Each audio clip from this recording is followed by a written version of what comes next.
Abbiamo trovato un manto erboso di fatto in ottime condizioni, ma questa è una qualità dello Stadio Menti. Le aree più colpite ovviamente sono state quelle degli spogliatoi. Fortunatamente a partire dalla primavera, anche con un confronto con l'assessore Spiller ai lavori pubblici, partiranno i lavori sui sottoservizi dell'area dello stadio, anche Viale Trissino sarà coinvolto, e lì di fatto avremo un ampliamento della rete sia per le acque bianche che per le acque nere, e questo costituirà un deflusso più rapido e quindi speriamo meno problemi non solo per lo Stadio Menti, e quindi che è nel cuore di tutti i tifosi biancorossi, ma anche per i residenti nelle aree. È questo l'ultimo bollettino ufficiale sullo stato di salute dello Stadio Menti dopo l'allagamento, frutto del sopralluogo congiunto tra l'amministrazione comunale e la dirigenza della società biancorossa.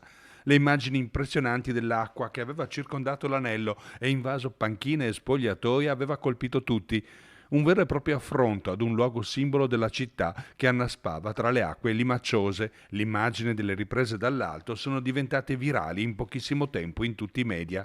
Ora che le acque del Bacchiglione si sono ritirate, prosegue la conta dei danni, come ad esempio nel bar, punto di ritrovo obbligato per tutti i tifosi. Il punto di situazione è, adesso la razionalità aumenta un po', cosa che non puoi avere all'inizio devi solo pensare a pulire, è una cosa che ti viene un po' di impeto, e poi ti guardi un po' attorno, insomma, sono bagnati parecchio i muri.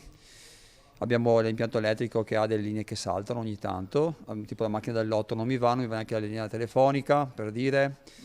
Un congelatore che pensavo funzionasse, ma stamattina poi non funzionava. Abbiamo visto che la Lega Pro di fatto con un comunicato ha rinviato la partita con la Fiorenzuola al 19 marzo e ci aspettiamo insomma una ripresa regolare, anche perché il Vicenza Calcio sta attraversando un ottimo momento, venivamo da 5 vittorie consecutive e quindi speriamo di riprendere il prima possibile e di continuare come abbiamo terminato. Hanno rimandato la partita, ma dai, la vinceranno il 19, ecco, così.